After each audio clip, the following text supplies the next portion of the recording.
start the meeting at 7:04 p.m. We do have one amendment to the agenda under Part 2, Presentations, Proclamations, and Visitors. We have A as comments from the applicants on the vacant council position. We are going to go ahead and move correspondence B, council resignation, up to A, so that'll be before that. Otherwise, we would be appointing for a position that we haven't accepted the resignation on yet. Does anybody have any issues with that?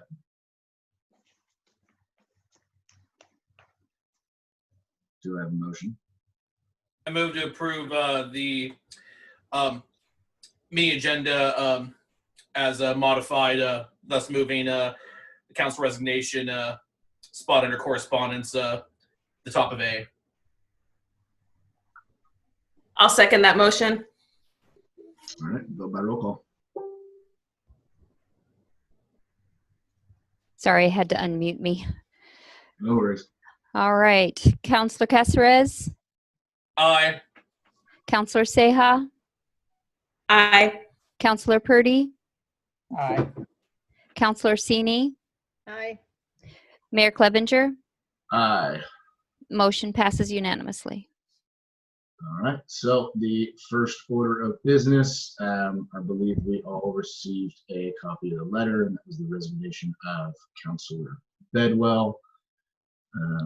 So we just need to formally accept that resignation.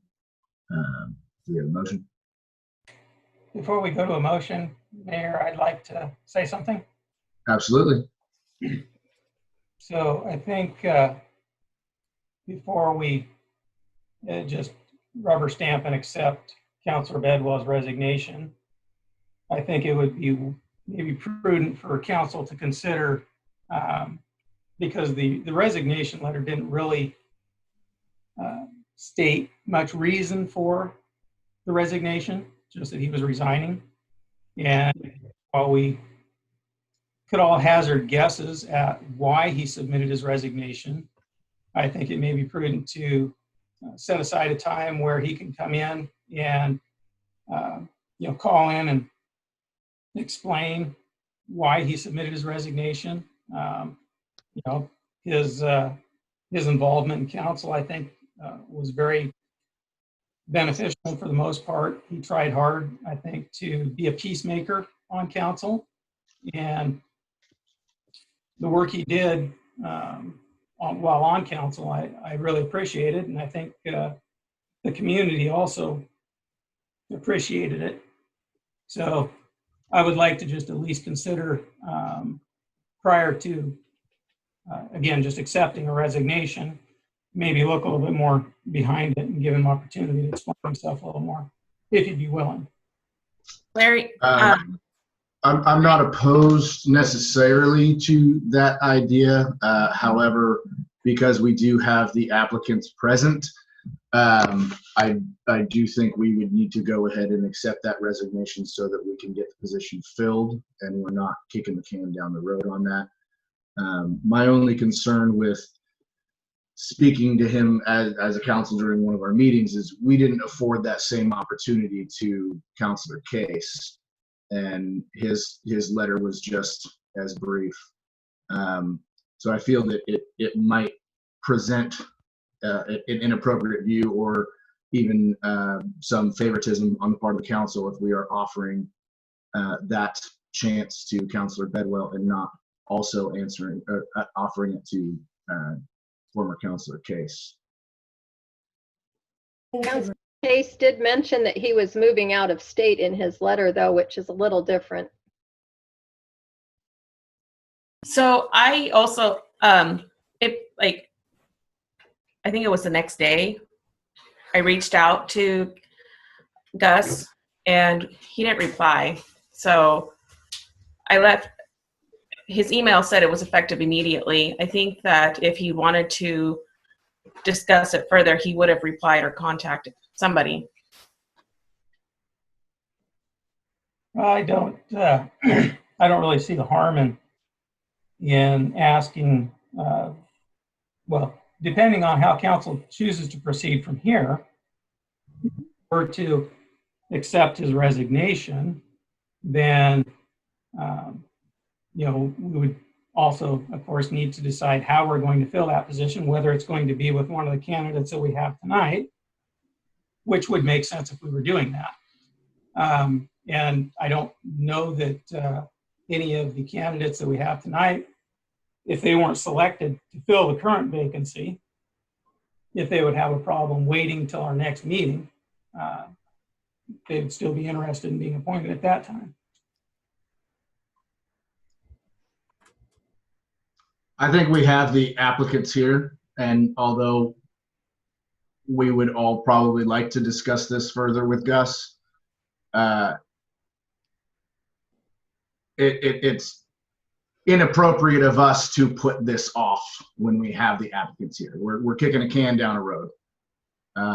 We have applicants here. We have people that are ready and willing to fill these positions, and us kicking the can down the road isn't doing the greatest service to the community. I'm perfectly fine with inviting Gus to call in or speak with us or whatever else down the road, but putting off accepting his resignation is us being negligent in our duty as counselors to ensure that we are giving the community representation. I don't see that it's off or kicking the can down the road. We've already waited for applications to come in for the current vacancy, waiting for another 2 weeks to fully understand, hopefully, if, again, Councilor Bedwell was willing to talk with us. I don't think a couple weeks is going to make that big of a difference.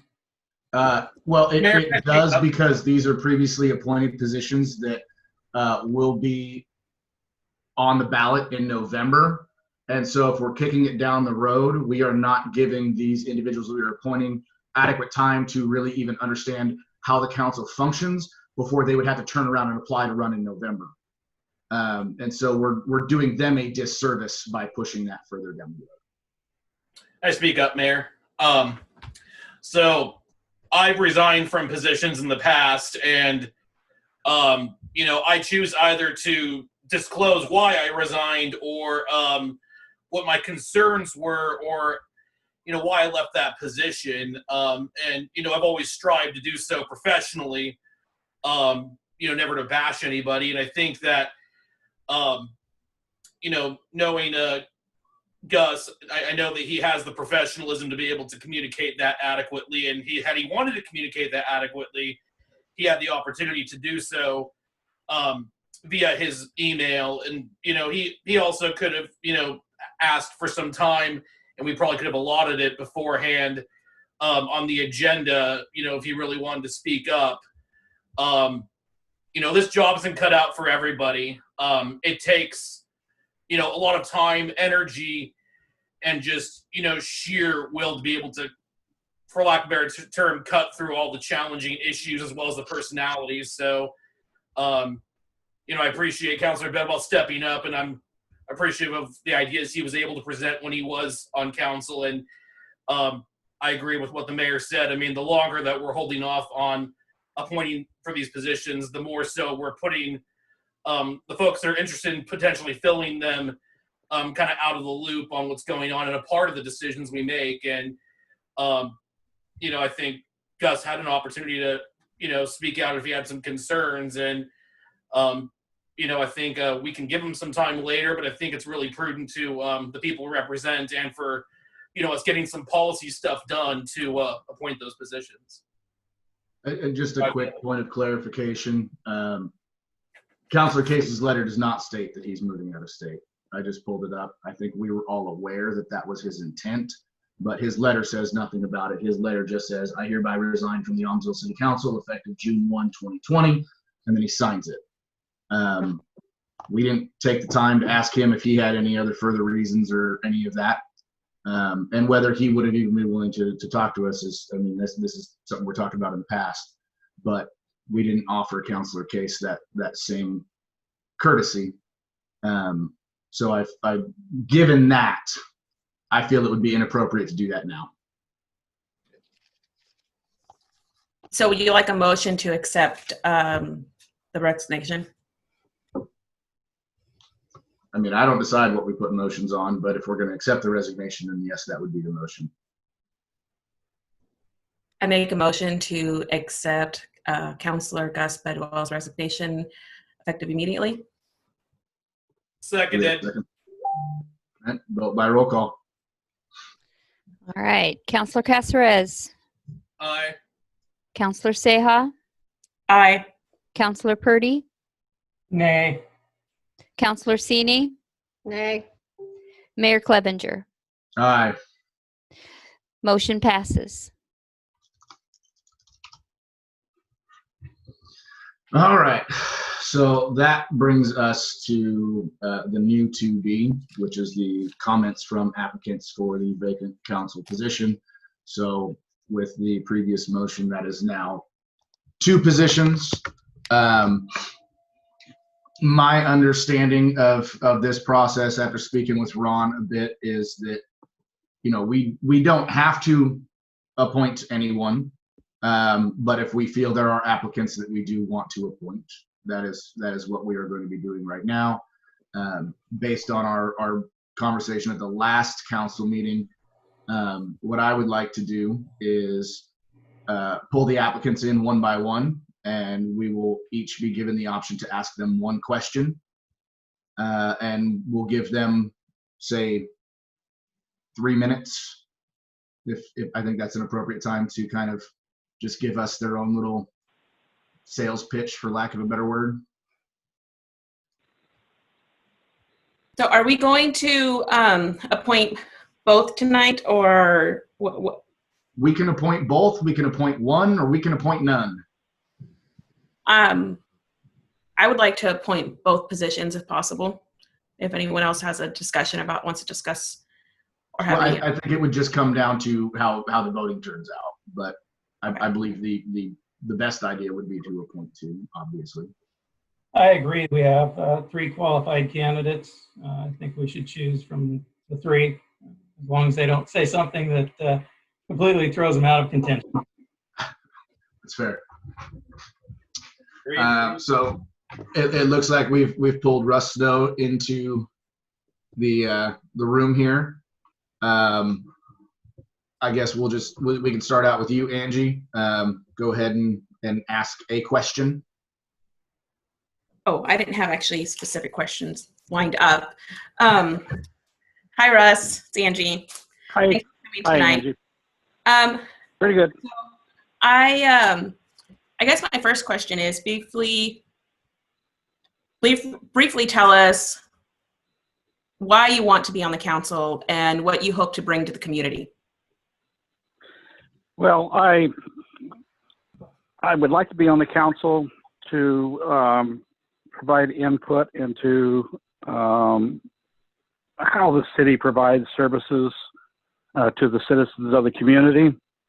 I think I bring to the position 40 plus years of experience in government service on the city, county, state, and federal level, most of that in law enforcement positions. I've been involved in different types of issues that would be, I think, beneficial to the community and to the council. I've been involved in budgeting issues. I've been involved in personnel issues, both in hiring, recruiting employees. I've been involved in board for the county sheriff, or for the county of Kings in California, for persons who appealed,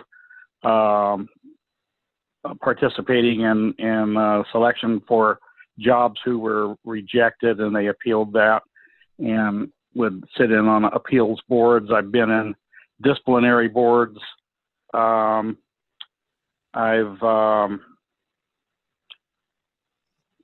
like I said, bring a wide variety. I've got experience. We don't have one, but you never can tell. I've got experience involved with airports. I was briefly aviation security inspector for TSA in Fresno, and involved in planning security for airports and things of that nature. Um,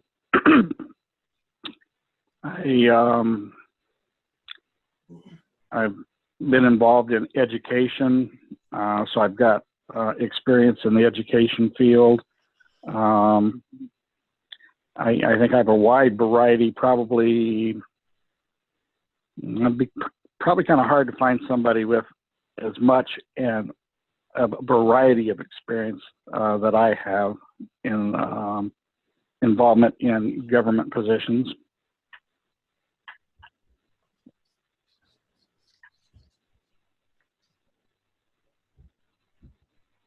All right.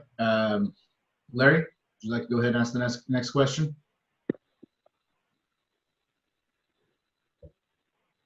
Hey, Russ. Can you just give us an idea? You've been involved in some of Aumsville City Council.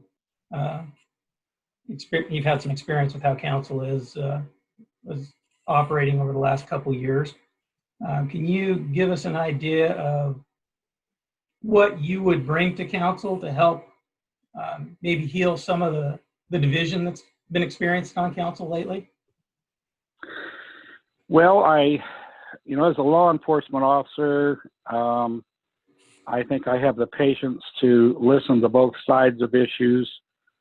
I was telling Angie when she called me the other day that if you only listen to one side and don't hear the other side's argument, lots of times you're going to make major decisions that affect people's lives and stuff. And I'm used to doing that. I don't just jump on one bandwagon and take it from there. I've listened frequently to both sides of the story. I have an ability to get along with people from all walks of life. You have to do that if you're a law enforcement officer. You're not a police officer just for this group of citizens. You're a police officer for the entire community. And I feel that's the same with the city council. You're representing everybody. And you have to have a working relationship with everybody, which I feel I've been pretty successful doing in the 42 years I was in law enforcement. I think the important thing is to listen to both sides of the story, treat people fairly. I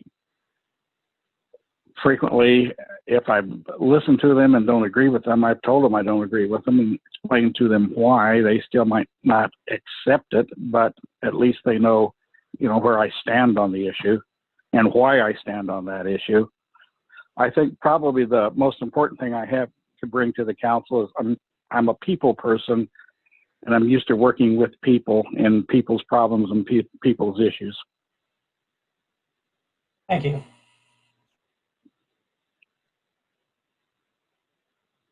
Nico? Evening, Russ. So I kind of wanted you briefly, if you could, identify, just because for the sake of time, I want to make sure we get all our questions in, but identify two issues you see, here in Aumsville that you feel are important to you and are important to our community in the next several years, and what some ideas you have regarding those two priorities. Well, one of the issues I've encountered as a member of the Planning Commission, when I first got on the Planning Commission, I was told about the potential for a shopping center or whatever just north of the Baptist Church. And I think that would be beneficial to the community.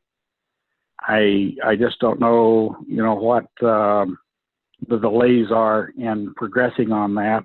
I don't know if it's nobody's interested or if there's issues with the city. I don't know, but I think having a shopping area like that would be beneficial to the community. That's one of the issues. And of course, with a background in law enforcement, I'm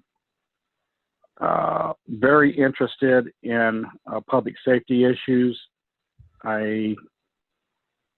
I would be really disappointed if something happened in the police department, got smaller than it is now, I would hope that a goal we could look at, and I don't mean in the next 15 or 20 minutes, but in the long run, of even adding an additional police officer for the purpose of handling follow-up investigations and perhaps school resource issue type officer type issues and stuff. One of the things that every time I get the city newsletter, the first thing I go to is the police bulletin part of it. And one of the things I'm interested in is I look for patterns in crimes and to see if there's any reductions in crimes. And another thing I look for is a recovery of stolen property or found property. I think that's two of the things that when I was chief of police in California that I always was really interested in is how are my guys doing as far as preventing crimes by their patrolling activities and their attention to duty. And then if they do come across a crime, what have they done with it? One of the things that I did when I was chief was I insisted on quality work. And I didn't want reports written that were just documentation of an event. I wanted to know the details for further reference. And I wanted the guys to if they made an arrest, make sure they covered all the bases, make sure they had probable cause to stop the person, and they can prove the elements of the crime. They had good witness statements and stuff like that. So I shot for quality police work. And I would look for that as a member of the council also.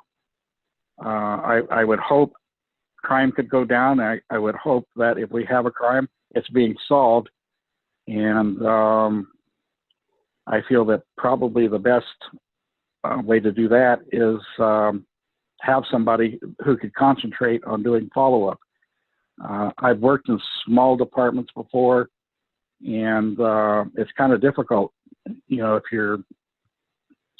you've got like one guy out on patrol and he has to handle all the calls and then gets back behind and submitting reports and things like that. But I always push for quality, and as a member of the council, I would push for quality, not just with the police department, but for all the departments in the city. The way I look at it is the citizens work hard to earn their money and pay their taxes to support the city, and the citizens should be getting their money's worth. All right. Thank you, sir. I appreciate your candor. Thank you. Thank you. Thank you. Stella? I have no questions at this time. Okay. So I just full disclosure, I'm going to be asking everyone the same question. I want to know in the past 2 years, in your own personal view, what do you feel is the biggest mistake and or poorest decision this council has made?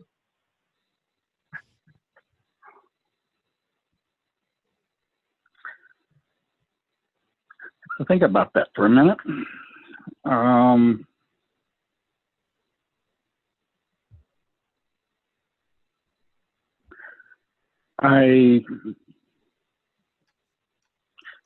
That's a hard question, Mayor. Having the interest in law enforcement, I don't know all the decisions you've made. I haven't attended all the meetings, but I have followed them on the minutes you can check in and on the computer and see them. I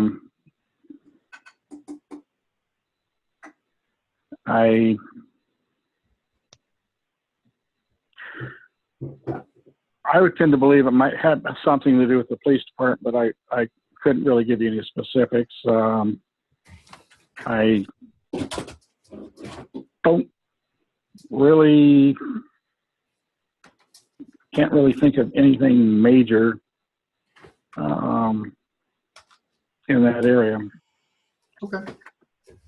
And that's a fair answer. Thank you. All right. I guess can we pull the next person in the room? And I'm just going in order of how they came, how they, when they logged in. So Ryan is next. All right. We'll just go in the same order for questions. So Angie, you're up first. I'll go ahead and ask the same questions again. So thank you, Ryan, for coming tonight. My questions are, can you tell us in the community why you want to be on city council and what you're going to bring to the community? Yeah, thank you for having me, first off. I'm appreciative to be here and be able to speak and apply.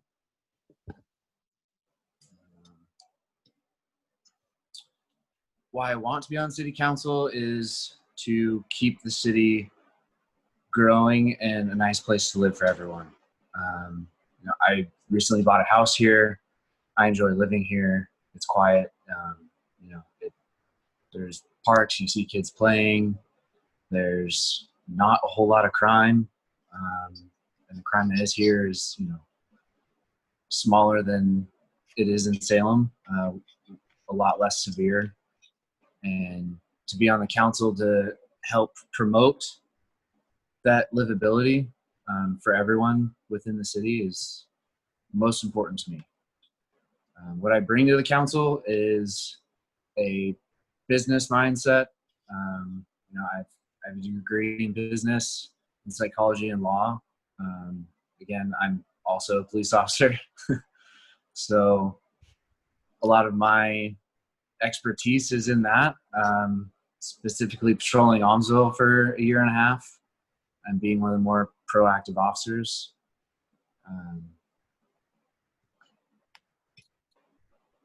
My contributions to the council will be of business and growth to the community. How can we grow and be self-sustaining for years to come?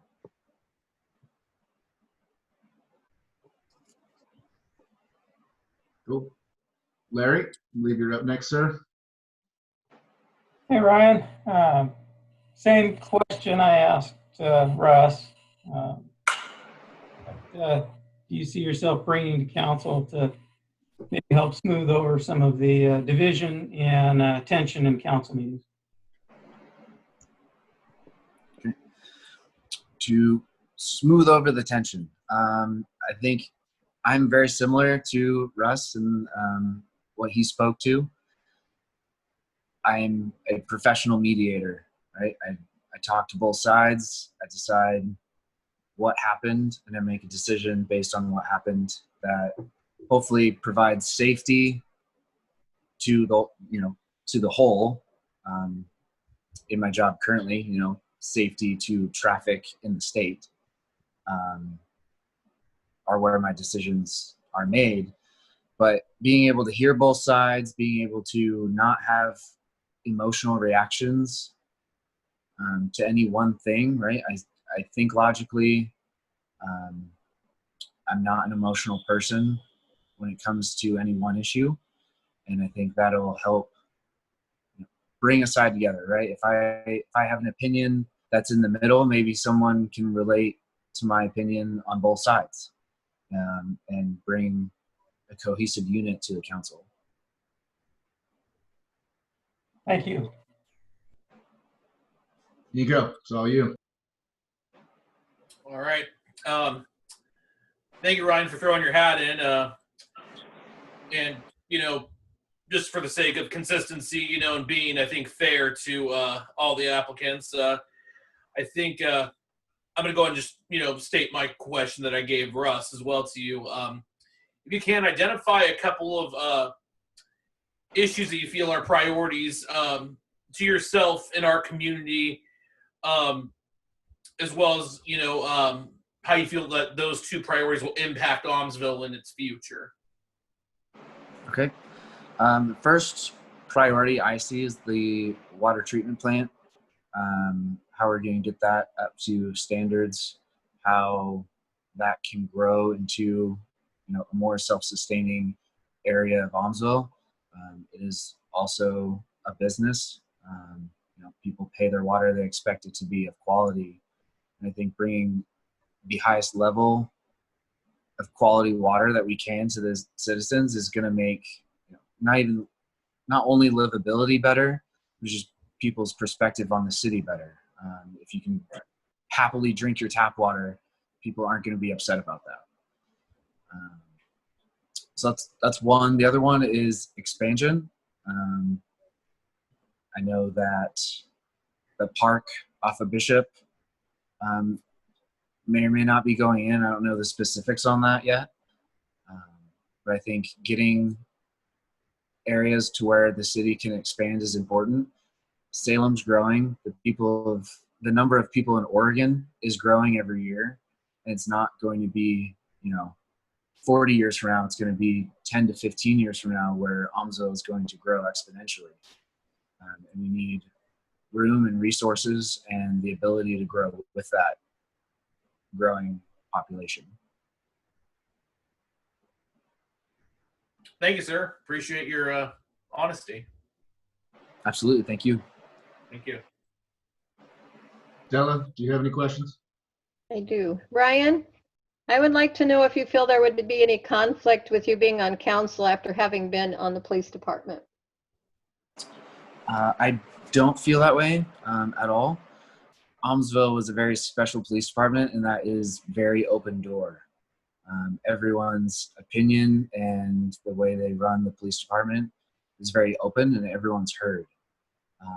No one is, for lack of a better term, it's a very safe space to speak. And I don't think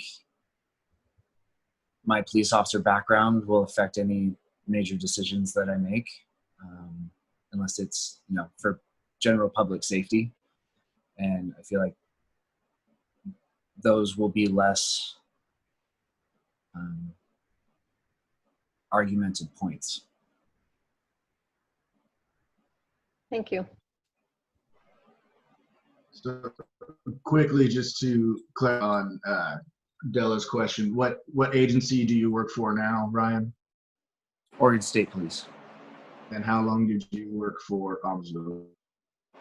A year and a half. I just wanted to have that spoken on video for anybody who's watching this. If they have any questions or wonder at all, it's out there. My question for you, same question I asked Russ. What is the biggest mistake or poor decision that you feel this council has made?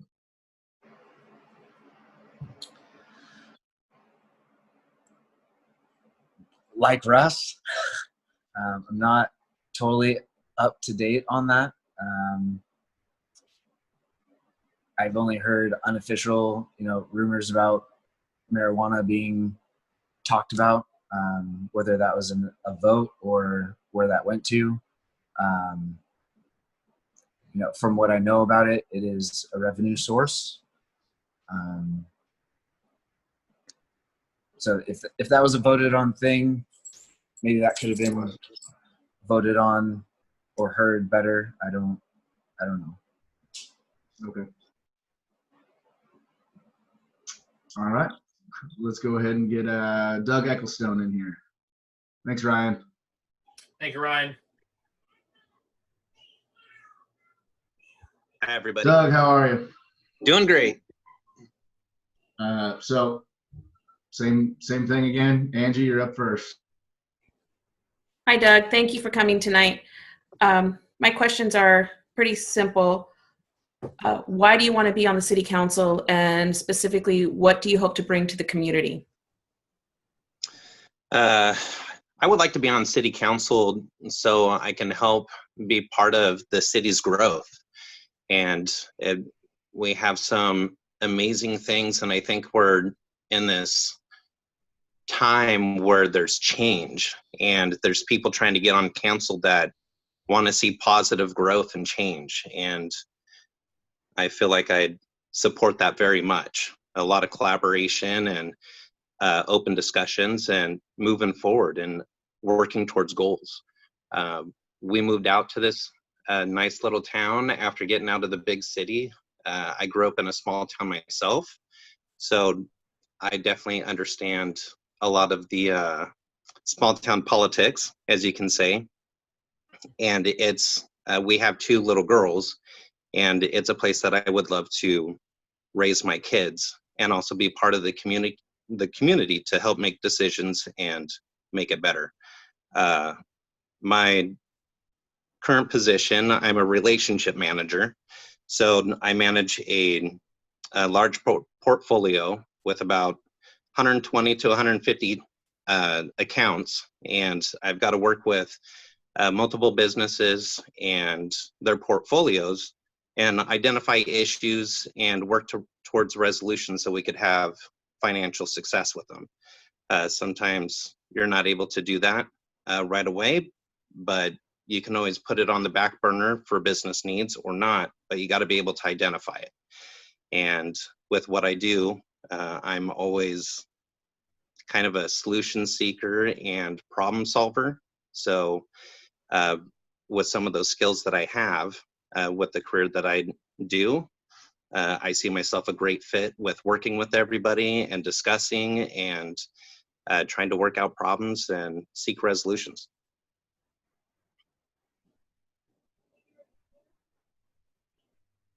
Larry, it's all you, sir. I was planning on asking all 3 of the candidates the same question, but I think Doug just kind of preempted my question with his answer. But if you want to expand on that a little bit, Doug, I will stick with the same question for you. I won't throw in a new one. Will you bring to council, if you're appointed, to help bridge some of the divide and bring some relaxation to the tension that's been prevalent at council meetings recently? Sometimes it's a little bit of a sense of humor that you got to bring to the table and to identify when maybe a moment's getting heated or going down a rabbit hole that we're not going to be able to kind of get that time back. City council is a little limited, meeting a couple times a month. So it's important to be able to acknowledge when maybe a situation gets heated and being able to put those fires out. And that way you can kind of get back on task. Sometimes people can shut down and not be really willing to move forward or drag their feet.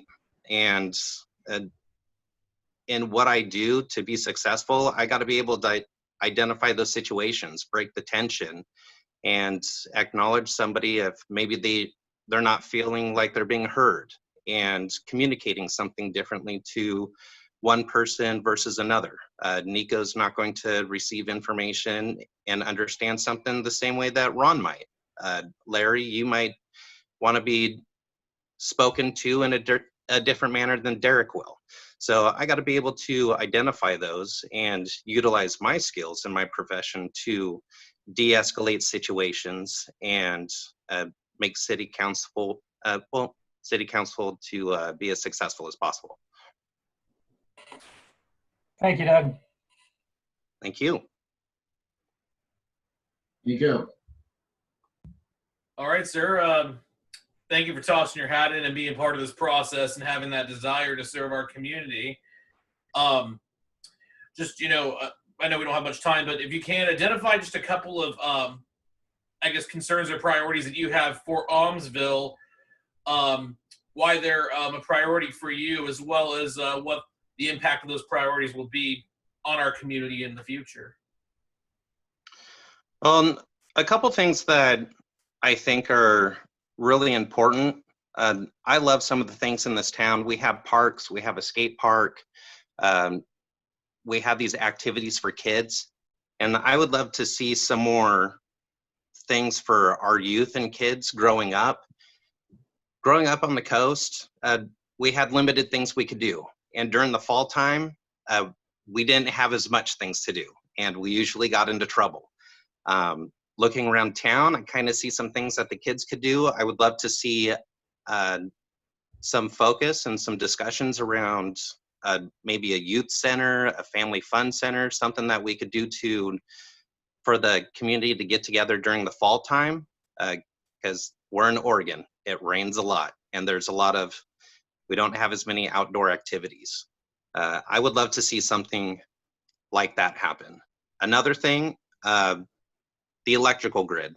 I know that we lose power out here quite often. And some of the stuff's probably not going to be in our control, and there may be some that is. But recently with the COVID stuff going on, I know that a lot of my coworkers are working remote, and many of them do live in the Aumsville area. And one of the days we were working remote, I went 5 hours unpaid because the power went out. So I think if we could put some focus on some high troubled areas and bring some stability to there, like Ryan mentioned about the growth of the town, the more stability that we could have here and people maybe changing their jobs and working more remote, we could make it a little more tempting for those to move out of the city and come out here and be a part of this community. Thank you, sir. Appreciate it. Yeah, thank you. Della? No question at this time. So Doug, same question I've asked everybody else. You know, if you could point to one thing, or is there one thing that sticks out in your mind that you feel is a mistake the council has made or a poor decision that has been made on our part? I've been to a few of the city council meetings, and I've attended several of the Zoom meetings. The Zoom meetings can be a little different. I know when situations may get a little heated, it's easy to just log off and not have to address things. I'd seen some things at a couple of the city council meetings where looked like things were kind of escalating, and then after city council ended, everybody kind of left and walked away. Phone calls, conversations, emails could happen outside of that, but the type of person that I am, if I feel that there's a situation that happened during a meeting, if I don't think it's appropriate to talk about it at that time, at least afterwards, going up and talking to those individuals and discussing, hey, I felt like this happened, you know, whether it was feelings or personal morals that might have felt that they were getting stepped on. I think that could be sometimes a contributor to some of the situations that have happened during city council.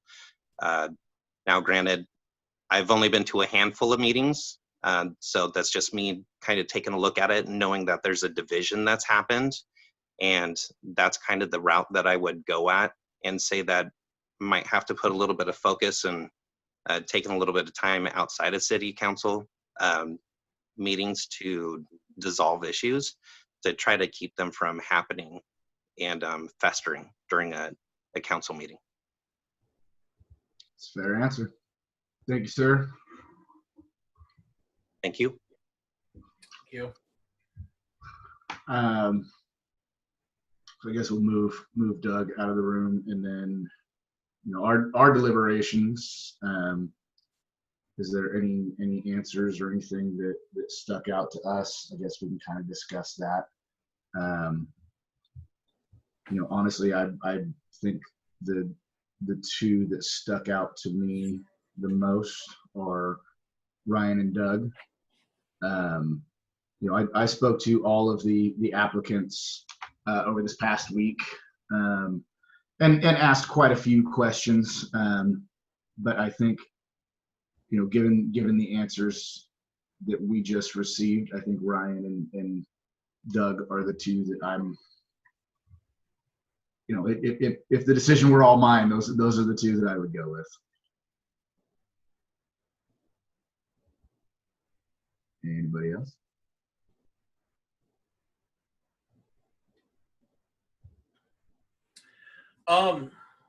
Mad props legitimately to everyone that applied, even Doug Cox. I'm gonna give him a little shout out too. I mean, you know, I know he withdrew his application, but you know, he threw his hat in and he thought about it, and he you know, weighed it, you know, and I want to give just, kudos to everybody that threw in their hat. It's not an easy decision, obviously, but and obviously our citizens will have the final say depending on who decides to run. But I just want to thank everybody that applied, all three of you guys. You guys have a lot of my respect, and regardless of the decision that's made tonight, I really want to stress this. Please run in November, whether you get it tonight or not. I originally, as most folks know, went for a similar appointment back in 2008. And, the council at that time thought I was a little too young, thought I didn't, have my life allegedly set forth the way they wanted or necessarily was the mold they were looking for. But, I decided that even though I didn't get appointed, it wasn't going to deter me. And I went ahead and threw my hat in and ran anyway and got elected by our citizens. So I just want to stress that to everybody that applied. I really liked everybody's answers. I think they were honest. I think they were, pretty concise. They were, I think, from the heart. And I think that's really what we need during this time. We need a lot of genuineness, I think, and from the heart as far as, how people feel, what direction our city's going. And personally, I think both Doug Ecclestone and Ryan Bambrick really stuck out. And that's kind of who, I really appreciate hearing their answers, not to detract from Russ, and I heard Russ is actually running, so mad props to him for running as well. So regardless of what decision is made, that's kind of how I feel personally at the moment, but I appreciate everybody's honest answers and being a part of this process. It's very much needed. So thank you. Yeah, really quickly, since we know that people are going to end up watching this video who may not be fully aware. So these appointments are both for positions that were previously appointed positions from what occurred during the recall. So these individuals that we are potentially going to appoint will fill those seats through the end of the term. And so they are both seats that will go up for election in November, and the term will run until the 1st of January of 2021.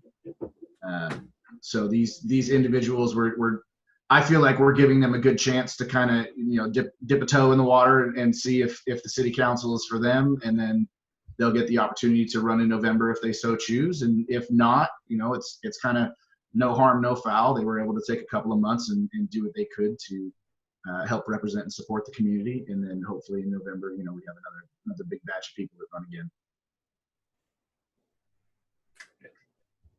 Does anybody else have anything they want to discuss, anything they want to bring up, or should we jump into some motions? Or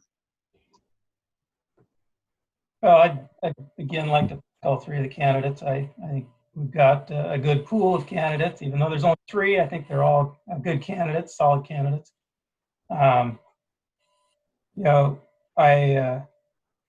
of the three, I liked Russ, his experience with the city already. He's been involved, as shown in his application, in the city for quite a while now. And I think his experience would be quite beneficial to council and the community as a whole. And I'll go ahead and make a motion that we appoint Russ Snow to one of the vacant positions. Just quickly before I ask for a second, was there anybody else who wanted to discuss anything? I just want to give us a chance to everybody to discuss everything before we do any of the actual appointments.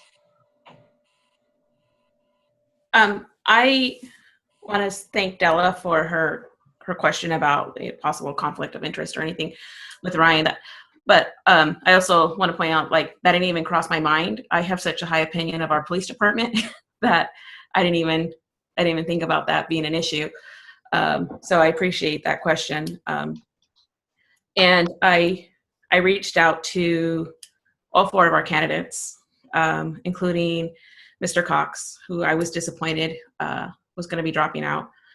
And I spoke with everyone. And, when we make our decisions tonight, I want you guys to know that I'm grateful for all of you guys applying. I'm really happy that we had started out with 4 and now we have 3. Being on city council has not been everything I thought it was going to be. It's been probably much more. It's definitely something you have to jump in feet first and kind of learn to tread water. So I just want to thank all of you guys. I probably haven't, I'm still teetering on who's the best fit for these 2 spots.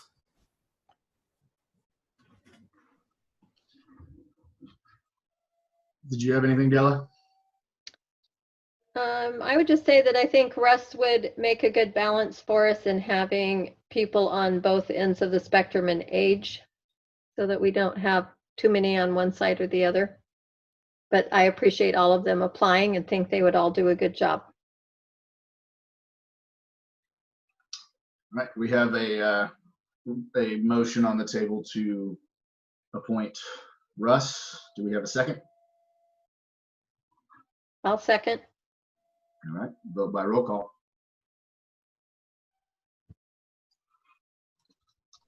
All right. Counselor Caceres, Nay. Counselor Seha, Nay. Counselor Purdy, Aye. Counselor Sini, Aye. Mayor Clevenger, Nay. motion fails 3-2.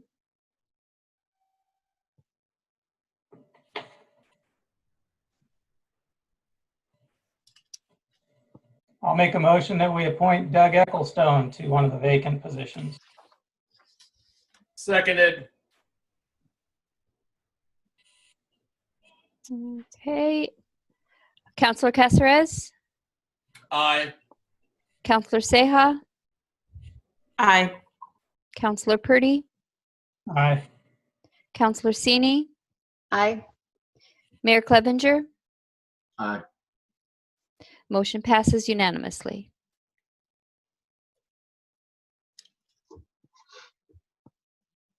I'll make a motion that we appoint Ryan Bambrick to the remaining vacancy. I'll second that Seconded. motion. Oh. Okay, who did that? I'm sorry. Who seconded? I think Angelica is the one that did it. I did it first. Yeah, she got it Okay. first, yeah. Okay, Angie. Okay. Counselor Caceres? Just a point of order, we should wait for the mayor to call the question. Oh, Okay. yeah, sorry. Go ahead and vote by roll call. Counselor Caceres? Aye. Counselor Seha? Aye. Counselor Purdy? Aye. Counselor Sini? Aye. Mayor Clevenger? Aye. Motion passes unanimously.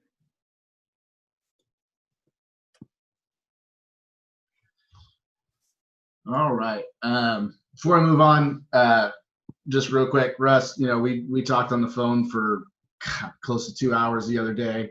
I really appreciate your time. I appreciate you putting your name forward. I know we spoke and you said that you had filed to run in November. That excites me. I want to see as many people running as possible. I hope this isn't anything that, makes you feel disheartened about potentially being on the council at all. Did you have something, Ron? Did I see a hand go up? Yeah, I just want to talk a little bit about logistics because this is a Zoom meeting. The 2 new council members will not be able to be installed tonight. We have to have them sign their oath of office before it becomes official. What I would like to do is I'll just call both members offline and try to set up there's 2 things that we need to do. One is for them to take their oath of office. We'll need to do that in person, but we can do that through a social distancing. And then the second thing is we need to take them through an orientation. That can be done online through a virtual meeting, and I have materials that they can pick up at City Hall that's prepared for them. And so I'd like to get those done as soon as possible. I don't know what their availabilities are. I'd like to try to do them at the same time, but we'll work with both of them to fit whatever schedule we need to fit. And then once you take your oath of office, you're official, and then obviously you'll be able to voting member at the next council meeting. Gotta get Ron, you know my schedule's disgustingly open. So, so next we have public comment. Did anybody have any public comment? What we've done the past couple of meetings is there is an option, should be on the right side of your screen, that you can raise your hand if you have a question or a comment or statement or anything.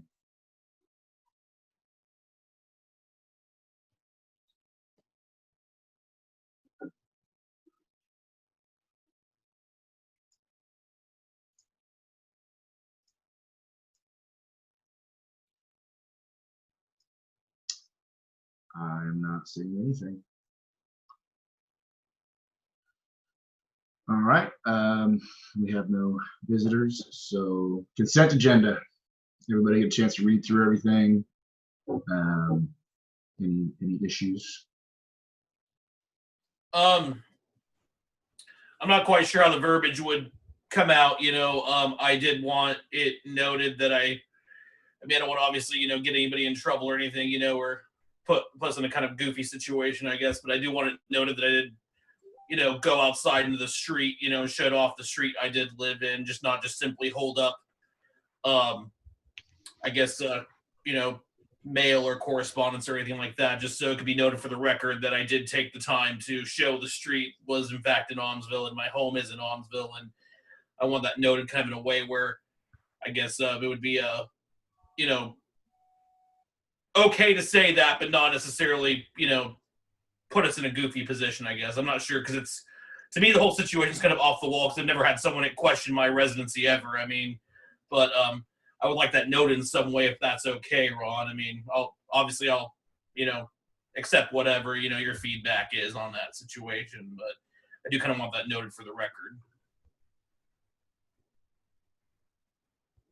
Oh, you're muted, Ron. I think if you make a motion to amend the meetings noting that point, we can certainly do it. Should I do it or should somebody else do it? I don't want to. You're welcome to do it. Okay. Yeah.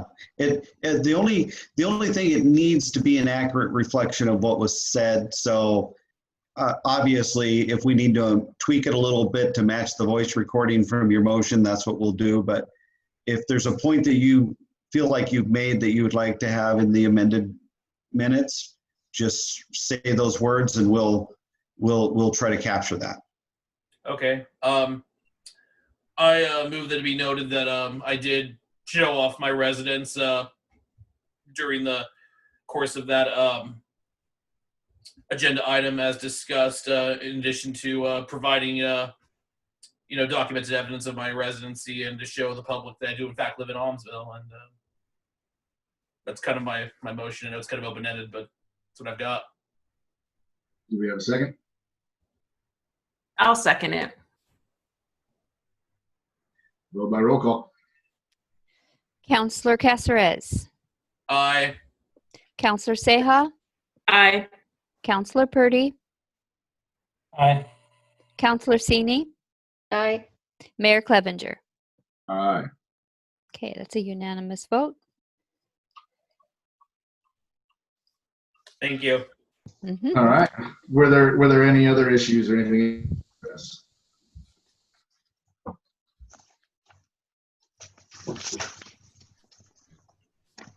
So do we need a second motion to approve the minutes with that amendment that we motioned to do?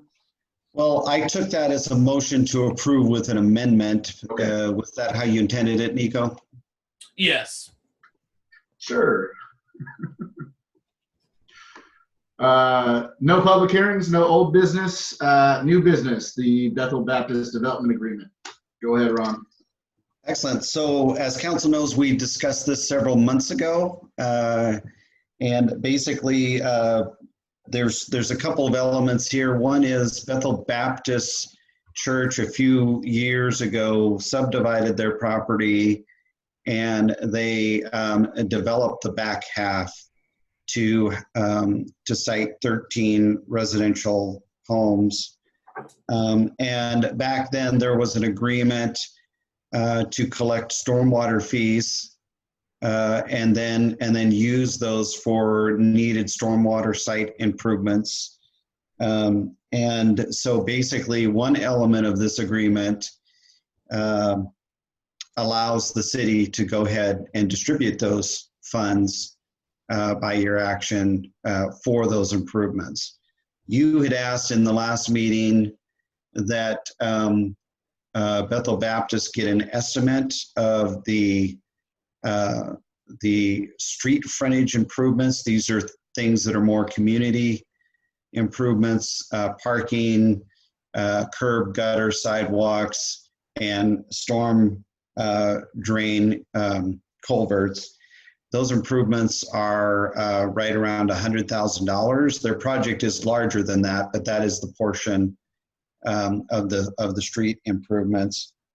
And one of the other things that we had discussed with them was just because we use their facilities for our annual parade and we use it for other community style events, that perhaps the city make a partial contribution to help with those improvements. After speaking with our city legal counsel, they didn't really like that plan. One of the things that they did throw out is that the city could waive, some of our time or permit fees to help the project along, and that's the second element of the contract. So if you approve this developer agreement, Bethel will move forward with their project. Once their project is complete and passes inspections, then the city will transfer the stormwater fees to them. And the city would not charge them the customary development fee, which is 5% of the improvements, or around $5,000. We would do in-kind inspections on the project. And that's with your approval. They will have to bond 150% of the improvements to begin with, just like any other development that we would have. And of course, they'll have to put up a maintenance bond at the end of the project. They've prepared for this project to go forward. They've already issued an easement deed to the city for the frontage, which is off at the attorney's being signed right now, and then that'll be filed. And I'm happy to answer if there's any questions about the project or the process. I can answer those at this time. Mayor, I would just like to state that I am recusing myself from this discussion. That's fair. I believe generally when we do a recusal, the rest of the council needs to agree with that as well. Is that no? No. Okay. Anybody can recuse themselves. They can state their reasons or not state their reasons. That's up to them. Yep. No, it's fine. I mean, you and I talked about this briefly before, Ron. I have no questions. Does anybody else have any questions?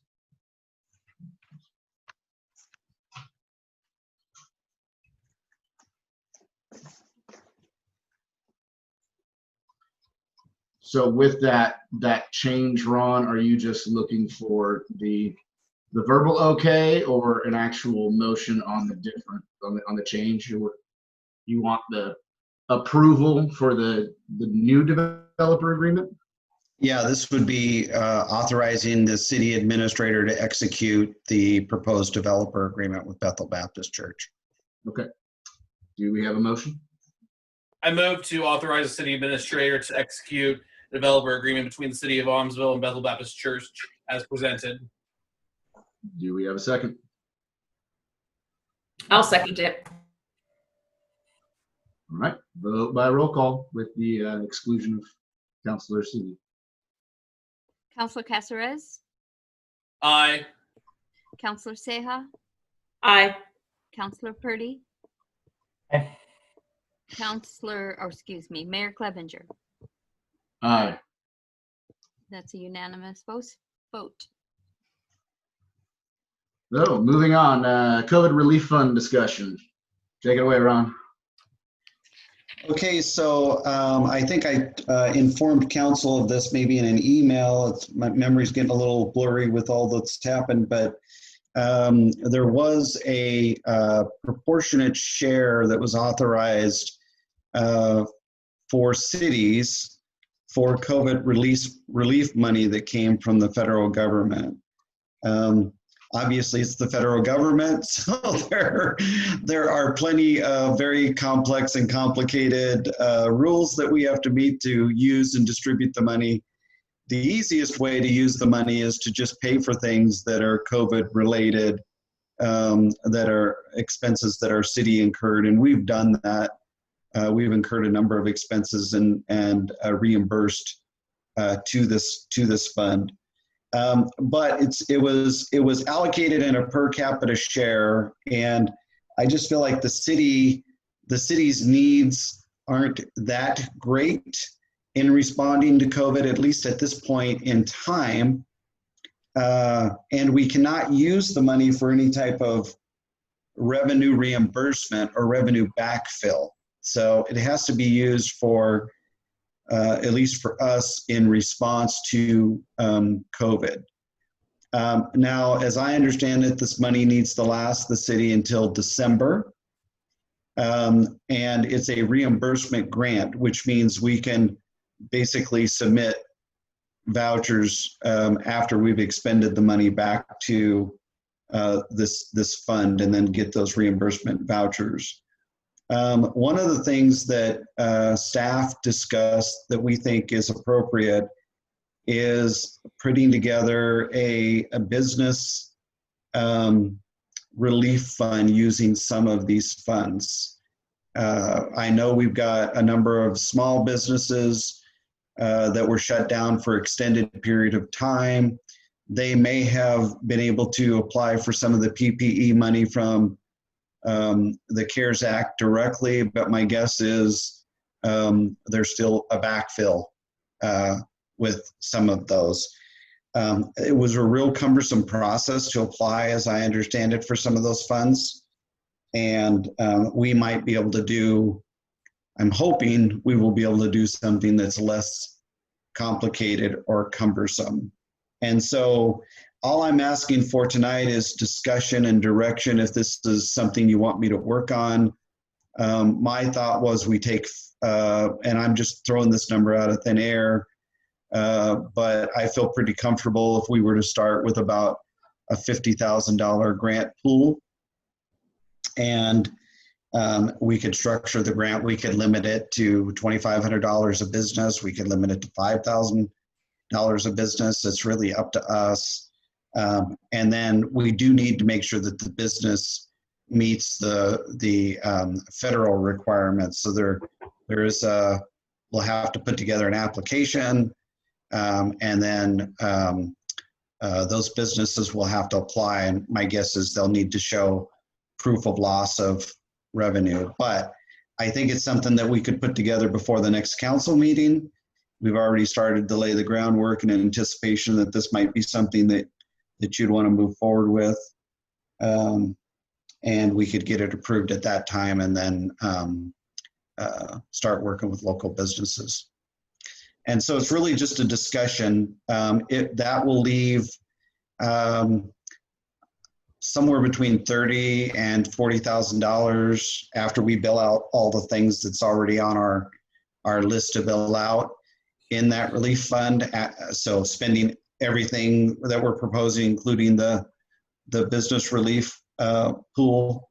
And I'm confident that that money would be plenty to take us through the end of the year. And as we get later in the year, if it looks like there's either a new allocation, because that's being discussed, Or if it looks like there's no way we could expend this, we can add more money to that pot that we've established. So that's the discussion. I'd like to just find out what your desire is with that. I'm absolutely for it.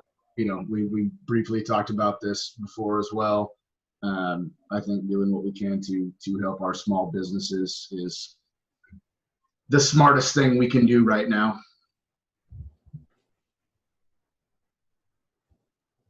Anybody else? We don't have a huge engine. We definitely have an economic engine, and I think whatever we can do to support our small businesses, and especially during this time where things are so skimpy, and to be quite honest, people are just so scared to be able to, spend. I think whatever we can do to kind of support them and help them will benefit our entire community, honestly.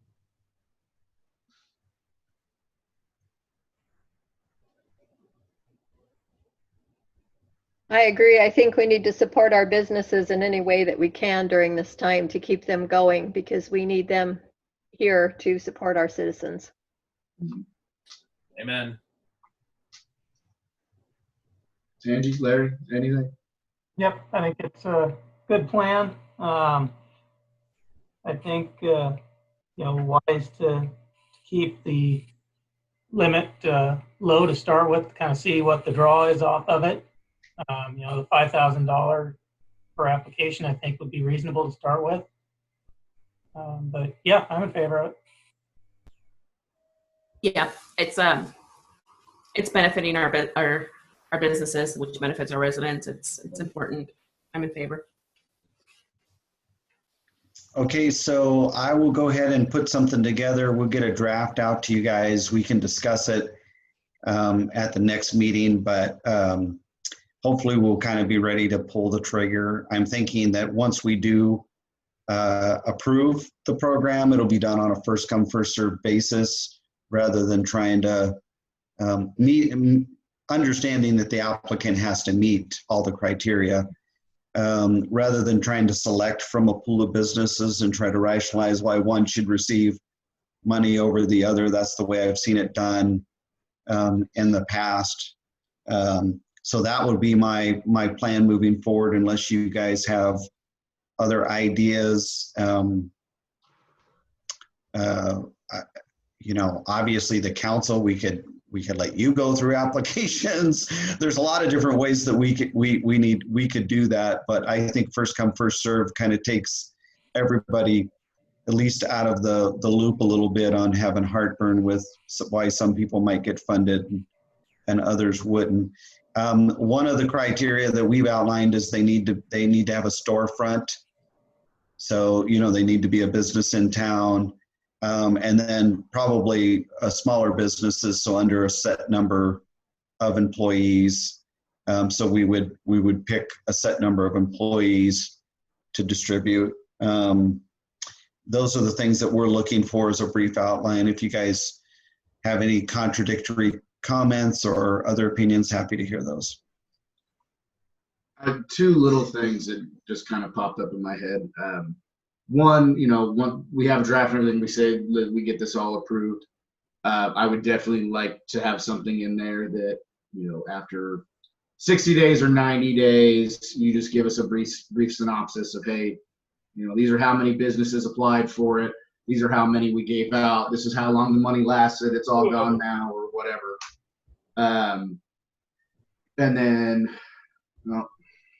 lost my train of thought. Yeah, the money will last less than an hour, will be my guess. That the money will not last very long. But yeah, I like that. Definitely we'll get back and we'll do a report, but more to come. We'll come forward with a draft program. You guys can tweak that. There's just one FYI about the program. It's not foolproof. And as you know, dealing with the federal government, they have, C Treasury Code 612CF or something like that, to make sure that you're meeting the requirements. There's a little risk to the city if we give this money out and then somehow they don't feel that it met the requirements through an audit. The city could be on the hook for this. So there's just a little bit of risk with the program. I'm not concerned about it in either case. If we take that risk, a lot of other cities are going to be in the same boat, I think. My other thought. Okay. If this is something we're gonna pull the trigger on, I do want to make sure, just go into the communication and transparency that I'm always trying to push. Let's make sure, we have something in the newsletter or whatever else, so that we're doing an adequate job of communicating with our small businesses. Because the last thing I want to see is a small business that really needs that help not get it because they didn't know. Yeah. And how I would communicate with them, Mayor, because honestly, unless you want to wait another 45 days, I mean, the newsletter's out to print now. Yeah. I was thinking we have a business license database. Yeah. We have everybody that's licensed in the city.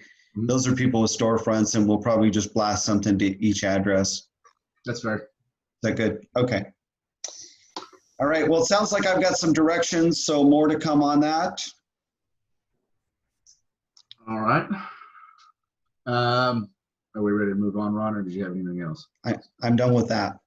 So the next order of business, city administrator evaluation.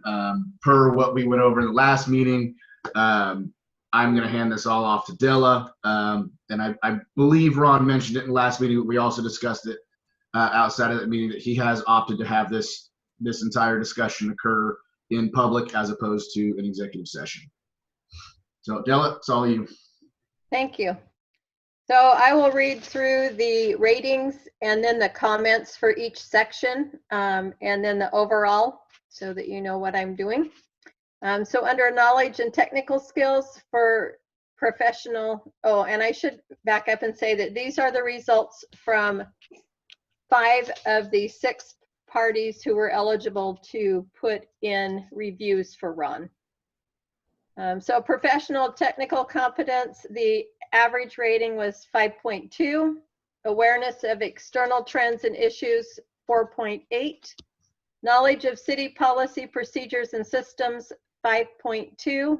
Other skills and knowledge, 5. For an overall rating for this factor of 5.08. Comments were, Ron works hard to bring relevant information to the council. Ron is extremely knowledgeable about city procedures and protocols. He makes sure to stay abreast of current trends and internal and external influences on our city. His understanding, knowledge, and experience have proven invaluable in keeping our city safe during the current COVID-19 pandemic. Ron has done an extensive amount of work this year to help the city update ordinances, review numerous contracts, and adjust basic work plans within those policies while addressing concerns related to COVID-19. Item number 2, Ron has shown a reluctance at times to keep up with necessary communication technology and communication trends. There has been a marked change from the beginning of the rating period until now, but Ron's initial reaction generally seems to be resistant to utilizing new technology or deviating from the norm. Under output and productivity, planning, organizing, and time management, 5. Efficiency, productivity, and cost effectiveness, 5.2. Energy, diligence, and work habits, 5.2. Initiative, independence, and self-direction, 5.2.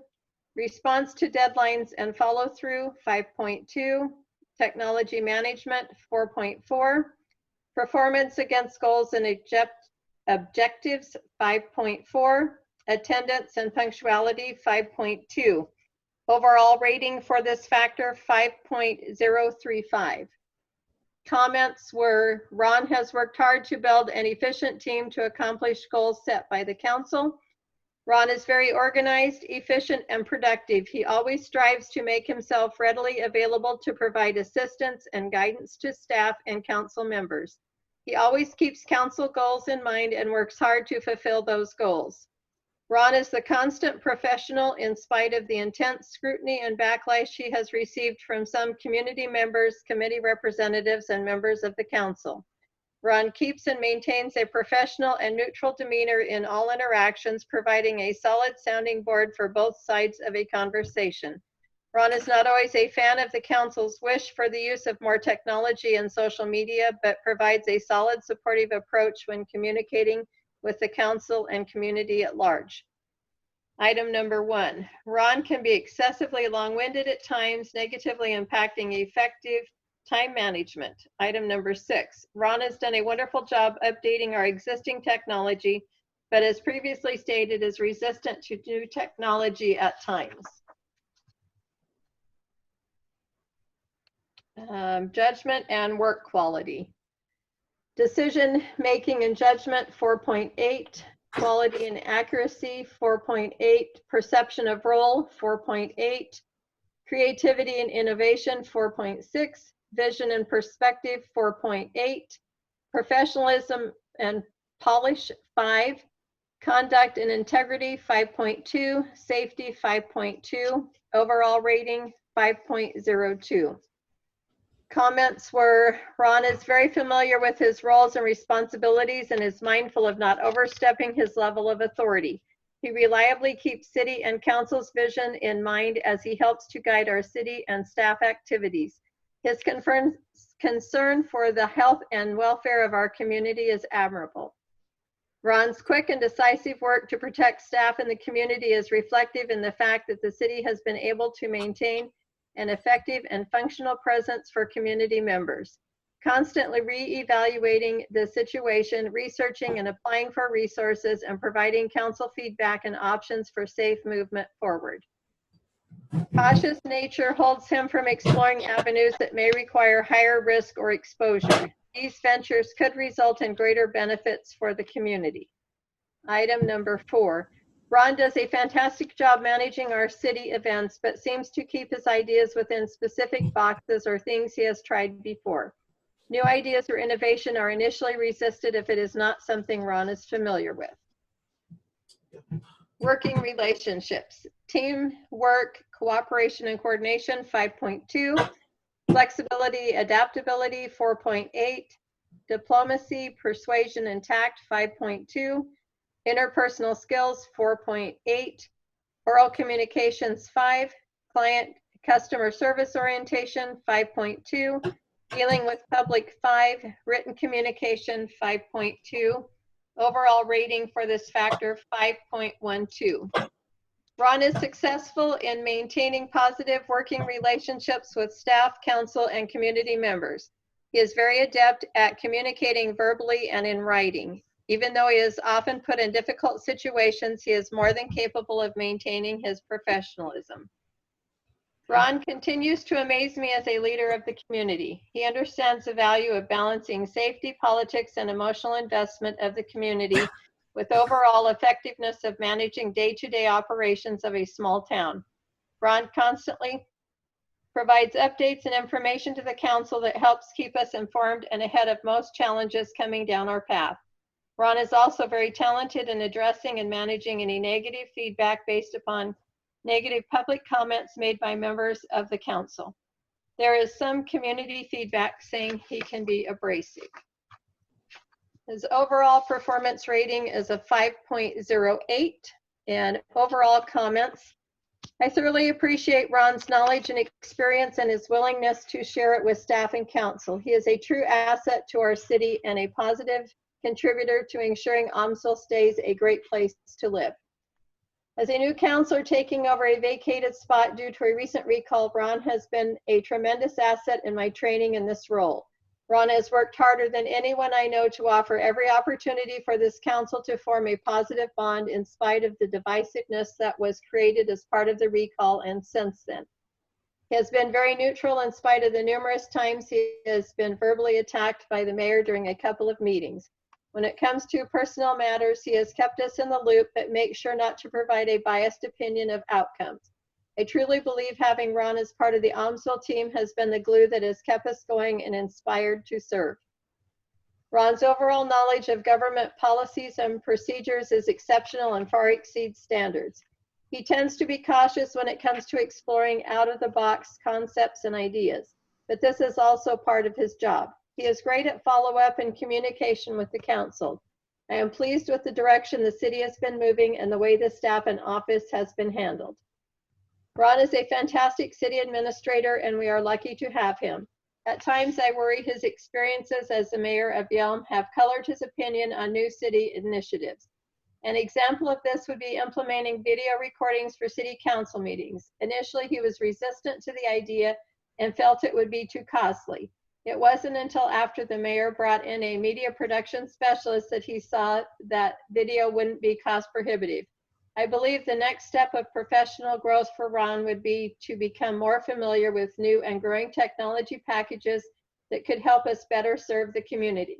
Staying current with cost structures, what is available within our budget, and methods to utilize new technology will allow him to make the best recommendations to the city council moving forward. That's the end of the evaluation, and I would recommend that we consider either a merit raise or a increase in the steps for Ron so that he's able to get a raise at some point. Yeah, so I sat down and looked at the steps and crunched a bunch of the numbers. And initially, I'm totally on board with a merit-based increase. That is something that we are allowed to do as a council. Initially, my thought process was looking at cost of living and looking at acceptable percentages, and a step increase seemed to be the easiest method of doing that. The step increase is roughly a 4.5% increase in base pay. I think Ron's more than earned it. He's a rock star. Half the time we talk on the phone, I tell him that the work that he has put in is substantial. He goes above and beyond at every opportunity. I'm fully in support of a merit-based increase.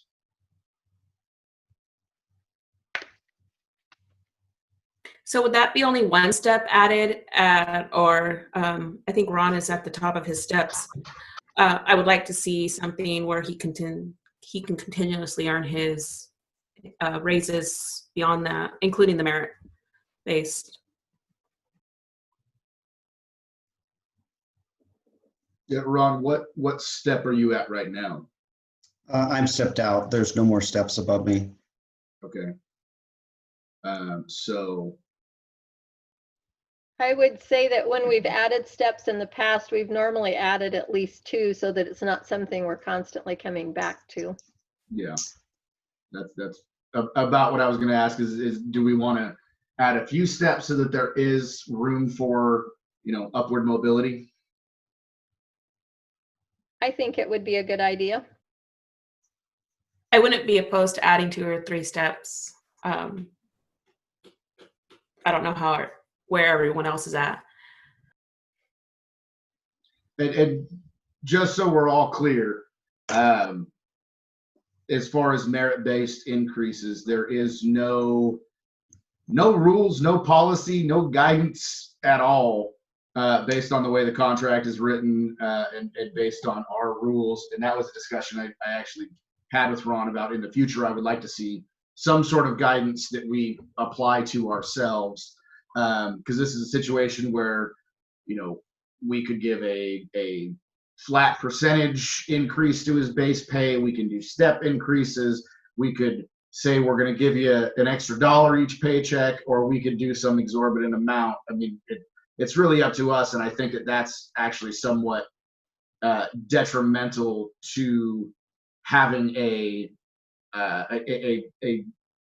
goal set for Ron, or in the future anybody who might be the city administrator, having something outlined for what potential there is for merit-based increases and how we go about that.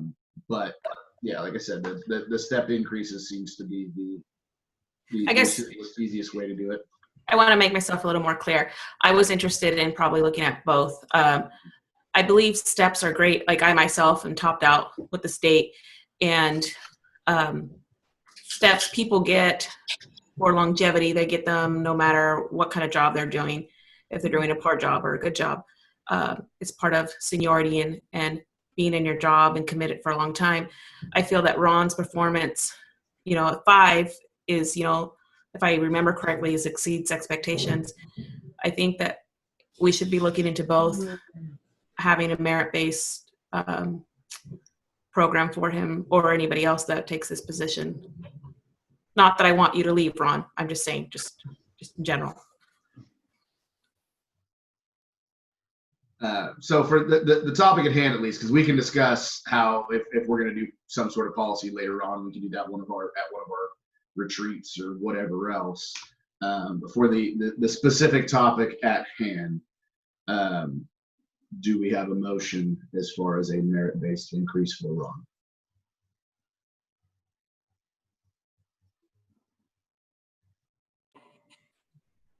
I'll make a motion that we add two steps to his current pay scale. I believe you said would equal about 4.5% each. Roughly, that's what it came out to. Yeah, so 2 steps added onto the top of the current city administrator scale. With an increase or just adding the 2 steps? Just adding the 2 steps at this time. Okay. What do you mean by with an increase before? That we, my thought process was we were going to give him a step increase. So if it was 2, would that be 1 on top of that or 2 on top of that? Sorry, my intent was to give him, to add 2 steps to the top of the scale and move him up 1 step at this point. Okay. Yeah. Okay. Are we all clear on that? I think so. Okay. Do we have a second? I'll second. All right. Go ahead and vote by roll call. Okay, Counselor Caceres, Aye. Counselor Seha, Nay, but not because I don't want him to have a raise. I just had a different idea in mind. Counselor Purdy, Aye. Counselor Sini, Aye. Mayor Clevenger, Aye. motion passes.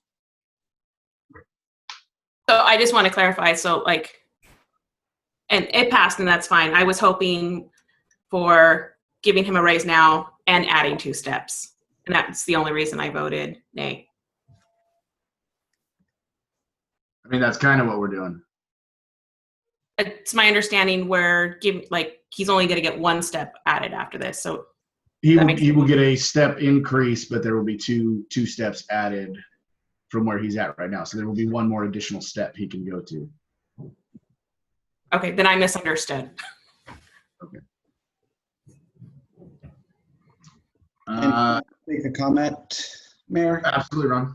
I appreciate the comments and the marks. I appreciate council coming together to do this evaluation. I think there was some good feedback there. I understand the feedback, and we're working diligently to bring some of that technology to council. I think when we get back into the council chambers, you'll be pleasantly surprised at some of the work we've been able to do during this, during the absence. And again, I just appreciate your confidence in me, and I do appreciate the merit increase. Merit increases much more than the amount is really the fact that council feels like I've aligned the accomplishments of the city with your goals, and the dollar value is much less important than the. And I appreciate this is a very significant merit increase, but the dollar value is much less important than just knowing that council feels like we're heading in the right direction, and I'm listening to you and I'm responding accordingly. Thank you. All right, with that, we need to take a break, or do we want to keep pushing forward? I think we can push through pretty quickly. Push forward. Cool, let's do it. Next thing, city administrator's report. Okay, this will be fairly short. COVID update. We're up to 30. We've been watching those numbers closely, and so far so far we've been kind of pacing with the normal population percentages. City Hall is now open. Our petition is installed. If you haven't got by to check it out, it's probably a good thing to do. And we're just taking all the safety precautions and providing service. Utility billing, this might be a little open for discussion item. So we have a software system that's proprietary, and the way that the reports and the billing and everything is generated from that software vendor is formatted very specifically to meet the vendor's supplies. So we have a software package, but the vendor that sold us the software package also sells us the postcards to do utility billing, and those prices have went up fairly significantly, I think almost 100%. And so what that caused us to do is it caused us to look at alternatives. We reached out to some outsource printing because that's the least expensive way to get mass bills printed. And the company that is printing our newsletters has given us a very good quote. As a matter of fact, the cost is almost identical to what we're paying for printing now. And so one of the things that we're thinking about doing is converting to outsource printing for these bills. The only thing that would really change from a consumer is the way that it looks. Instead of getting the little postcard, they basically would get an 8.5 by 11 sheet of paper. We've had good feedback with the printing and mailing of the newsletters. As a matter of fact, we haven't had one complaint. After the first 30 days, we had to align some addresses, but after that, we've really had very positive feedback on the change that we made with the newsletter, outsourcing that and getting it right into the mailboxes. So we'd like your feedback on what you think about this, about moving to this. The pros about moving to this printing house is we can print additional messages on a postcard. We can print, maybe 10 or 12 words, but with the printing house, we've got an 8.5 by 11 sheet of paper, and we can print on the back of that. There's no additional charge for that, and the charge to add a piece of paper in there, if we had like a flyer that we wanted to send out, or if we wanted to send out a notice, we wouldn't have to send that out separate. It could go right with the bills. The only con or the negative about this is obviously it's a change, and sometimes people are resistant to change. Change. And they'll have to tear off. There'll be a dotted line on the little pay stub, but they'll have to rip that off if they want to bring that into City Hall. But we'd like to move to this during the next billing cycle if council's interested in that. And we can always go back. We can always order the supplies and print it the other way. But we think this is actually a positive thing. I'd say let's I'm fine with the change. Just as always, we need to make sure we communicate it very, very clearly. Beat that drum. Yep. Okay. So mainly social media is the way that we've been doing that. Obviously, we could wait and do it in the newsletter and line up to the next billing cycle if you wanted to get that in the August, September newsletter. It's really up to you what level of communication you want us to do. Do you feel social media is enough for that change? Why not both? I'm kind of thinking that social media is always great, but we should always err on the side of too much communication. So I would say do both. Okay. Okay. We can probably put a little message on the printed postcards, which haven't went out yet. They'll actually go out on Wednesday. We'll print them on Wednesday. So we can put a message there. We'll do social media. We'll look for as many avenues as we can to get that message out. I don't think anybody's ever going to complain and say the city government communicated with me too much. Okay, good. Okay, so it seems like there was a consensus there. We didn't need a vote. I just needed to know that you guys were accepting of that plan. All right, and then the final thing, I don't have a printed copy for you guys yet, but I'll go over this at the next meeting. I just wanted to talk a little bit about our budget performance for the year. We're about 99% done with our closeout of last year's budget, and we're actually looking really good. Our budget performance, despite the fact that we had the last 2 quarters that were COVID impacted, our general fund budget actually exceeded our budgeted revenue amounts. And in all of our funds, we came well under the expenditure allowances by council. So that's kind of that whole management of the finances. You know, hopefully you get a little bit more revenue in, but you try to be very conservative always on the expenditure side. And so I think we're looking really good. I think we're in a very good position to weather any COVID-related issues for this foreseeable future. And that's all I have to report. I'm happy to answer any questions if you have questions. The mayor did want me to make a comment on one of our correspondents.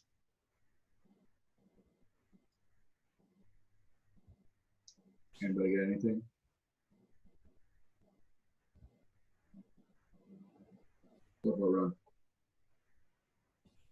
All right, so the correspondence that we were discussing is the Valley Development Initiative. And this is a CDBG grant initiative that we partnered with the Council of Governments to administer and to actually apply for on our behalf a number of years ago. And occasionally these grant opportunities come up. And this one was to help rehabilitate homes in the Aumsville area. There's a list of everyone that's been served by this grant. There's about $21,000 in this grant. It's a revolving loan fund. And so what happens is folks that apply for the grant, if they sell their home within a window of time, that money needs to be repaid as a loan. And so just to let you know where that is, we got a report. I wanted to pass that along to council and answer any questions that you guys may have on that.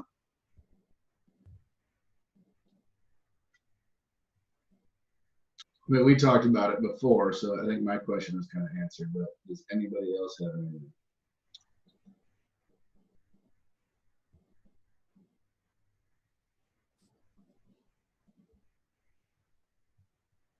All right, well, if not, we will keep moving on. Item number 8, Mayor and Councilors report. Does anybody have anything to report?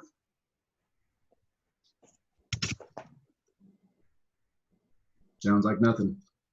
Good of the order. I had one thing, well, 2 things actually. The first, it was briefly discussed at one of the meetings where we were talking about Cornfest stuff, and Nico brought up, you know, the potential of having like a growler fill station or something along those lines. I spoke with Mike Radke from Gilgamesh. He had previously come to one of the Cornfest meetings when they were looking at doing a beer garden. And it sounds like that's something that would be easily doable. You know, I think we've hit a lot of events as best as we can to still have corn, to do a couple of things for the kids. I believe, Ron, we're still looking at doing a scavenger hunt as well. We've got the garage sales and everything. I think having a little growler fill station would be cool. People come, they pick up their corn, they get a growler filled of beer, and they get to go home, grill their corn, do their barbecue, whatever they want to do, and have some good beer. I think it'd be a cool little event. They had told me that they even got some little swag that they can pass out to people as well. to keep things in accordance with COVID, it would be something where the only growlers or containers provided would be ones that are by them, but they would be able to sell cases as well. There would be no beer consumption whatsoever on site. It would just be a cool, fun little thing to do that kind of stands in the place of the beer garden that we had that was such a hit last year. So I would like to discuss that, and ideally maybe get kind of a tentative motion from the council so that we can let Mike Ratke know, like, hey, yeah, this is something that you can explore. Go ahead and talk to OLCC and pull whatever little permits you have. Potentially have them come back to us at the next meeting so that he can kind of give us the synopsis on how it all play out, and then we can give the final yay or nay on it if that's something we want to go ahead and have. So I just make a point of clarification, Mayor.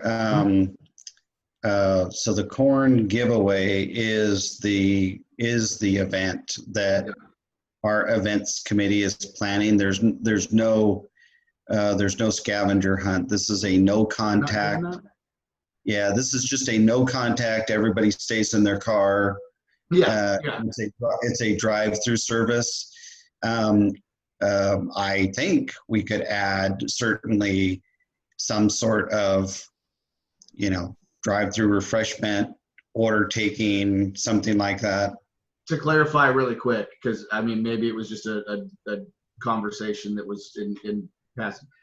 You and I had a conversation about potential little events to do with the Corn Fest.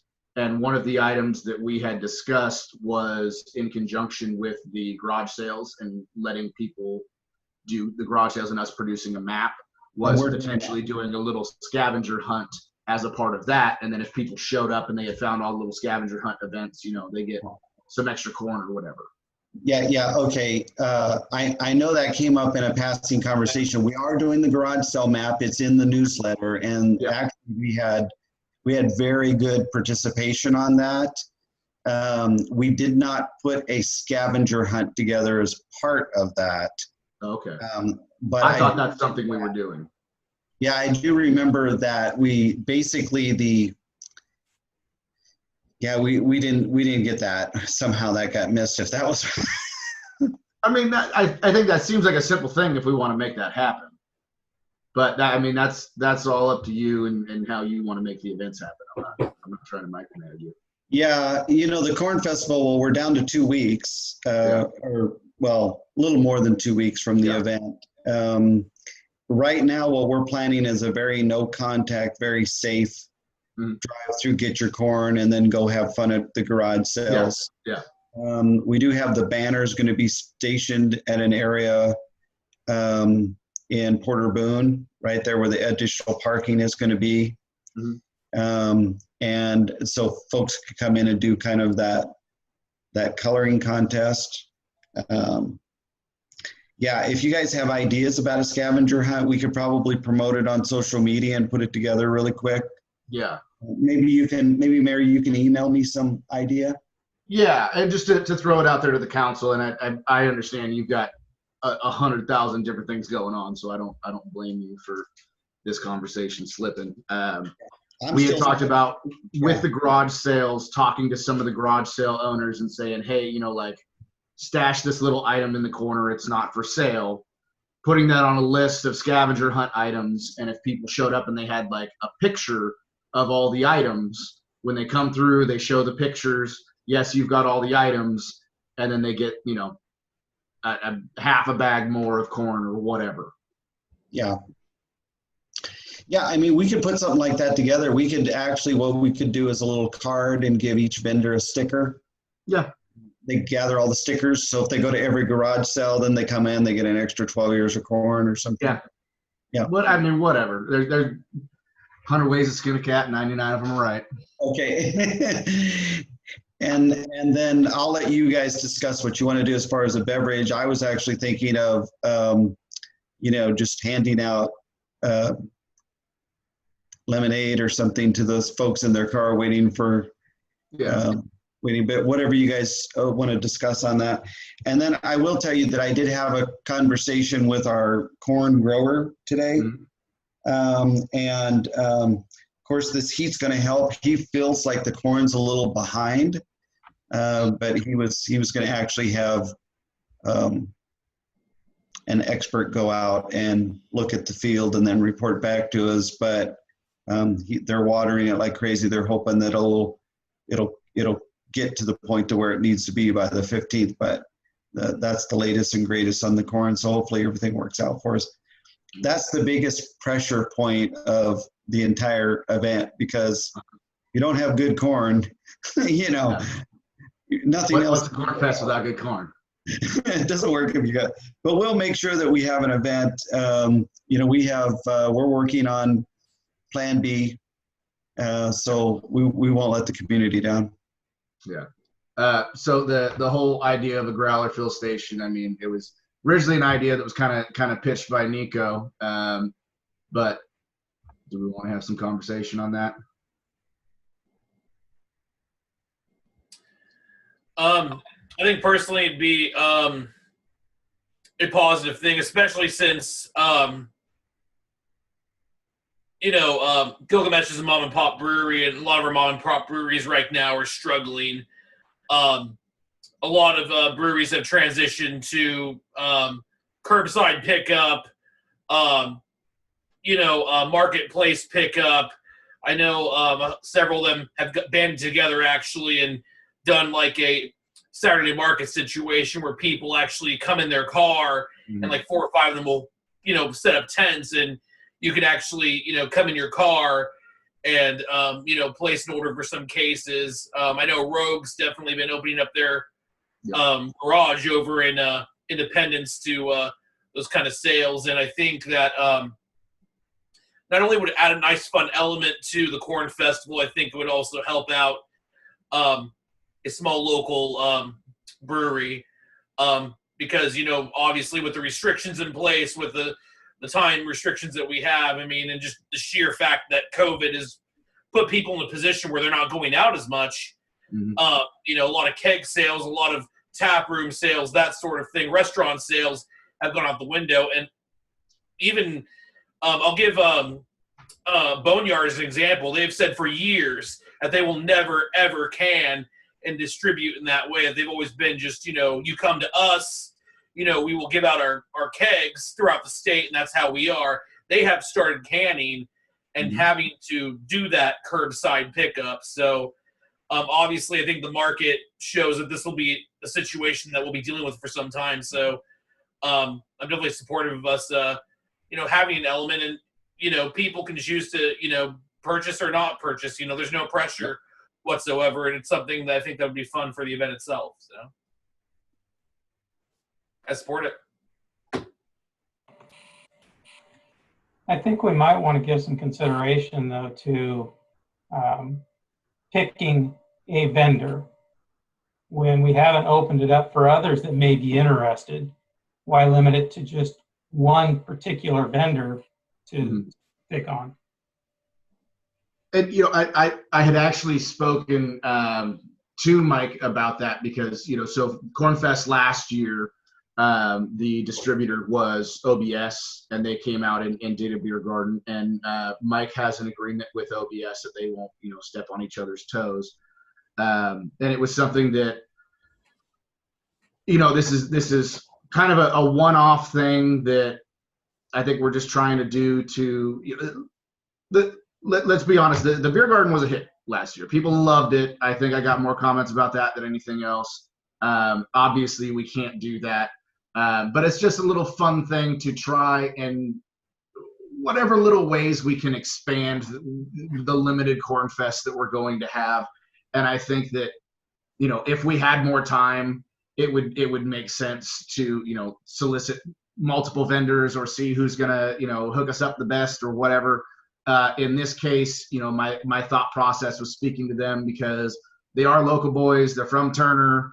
I've got a good relationship with them, and it was something that, if anybody's going to be able and willing to jump through some hoops last minute to make something like this happen, I felt it was going to be them. But I mean, you are 100% right, Larry. If this was something that we were going to be doing with a bit more notice, I would absolutely be in favor of soliciting as many people as possible to see what we can make happen.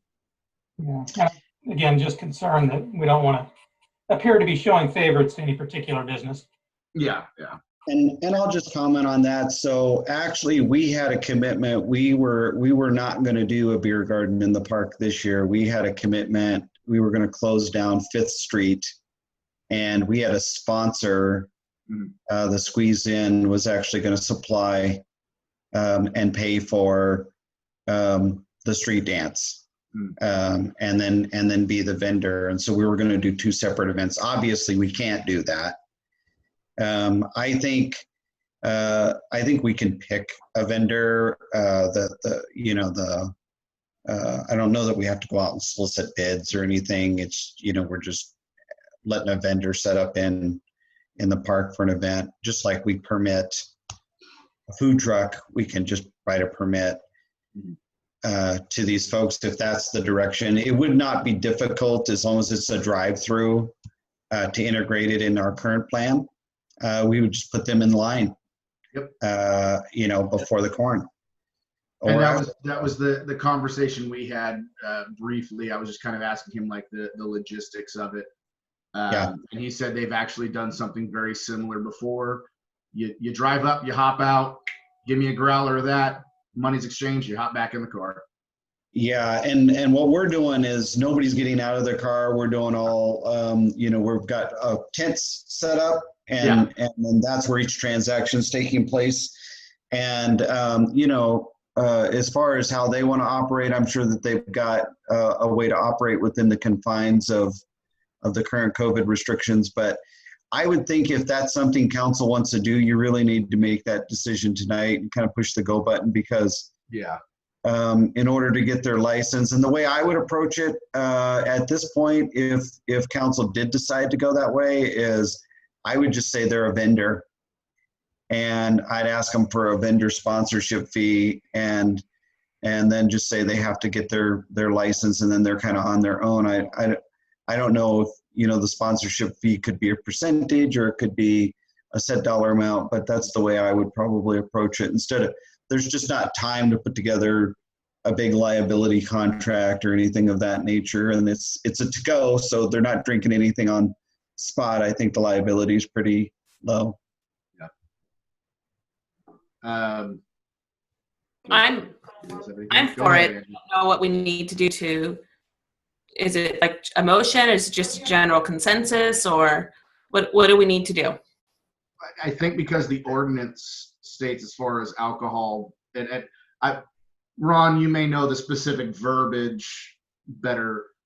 The ordinance that we had kind of recrafted that gives the council the ability to approve alcohol in the parks, is that specifically the consumption of alcohol, or is it the presence of alcohol? Because I think under that ordinance, we may need to do a motion actually approving the fact that there is the sale of alcohol, even though there is no consumption. That is correct, Mayor. Right. Okay. Right. Do we have a motion, or do we want to discuss it some more? I'm fine with whatever.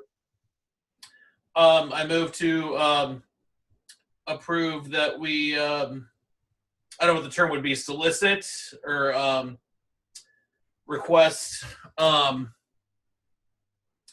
request that we enter into an agreement with Gilgamesh to be a vendor for beer and alcohol, limited beer and alcohol sale for non-consumption on site to go exclusively. I'll second that. All right, vote by roll call.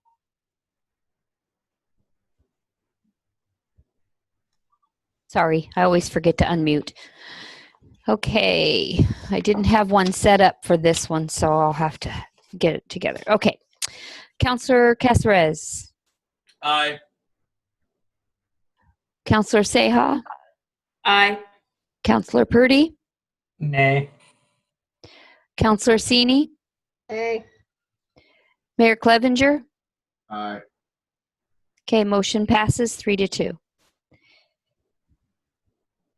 So just a point of clarification, Mayor, one, can you get me the contact information, or do you want to Yes. help?